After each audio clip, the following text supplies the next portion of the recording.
To tell me. Good one. All right, let's get to the president's war on coal, shall we? A 10% increase in home energy costs, which might be the result, by the way, of the war on coal.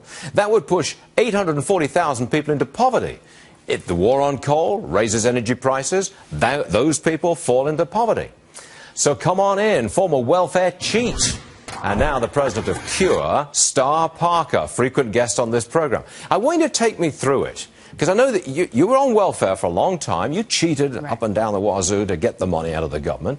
Can you get money out of the government to pay your electricity bill? And if so, how do you do it?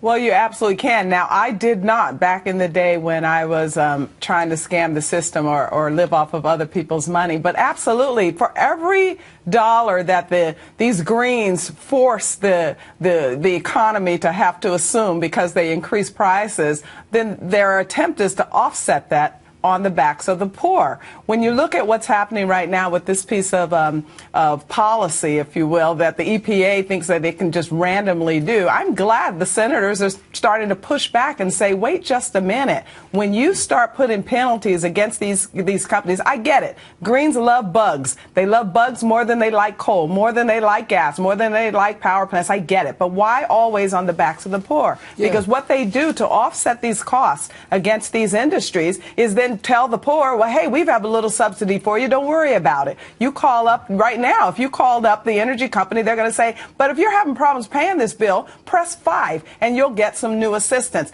Most Americans don't want to live off the hand of government. We already have 50 million people below the poverty line. We certainly don't need a million more. That's interesting because that is a part of redistribution, isn't it? You raise the price of energy, tax or make the utilities or you make somebody pay more money, but you give a handout to poor people, so you redistribute the wealth and use green energy policy as the way to do it. I didn't realize it was quite as profound as that, but that's exactly what's going on.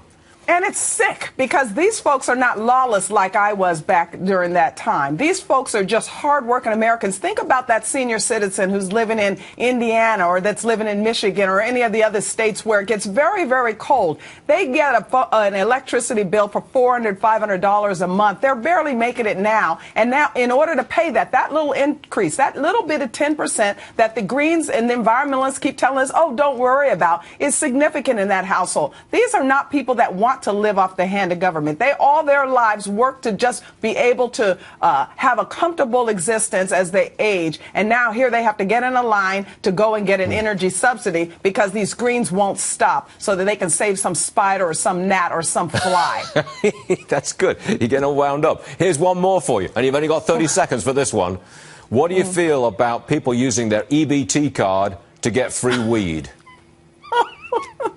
It's not going to stop until we get J.P. Morgan out of the EBT card buess. All the rest of the companies. And there are 800,000 American companies now that love that EBT card. I guess so. Hey, Stuart Varney, you can come again soon, okay? We'll see you later. All right, Barney. Good seeing you.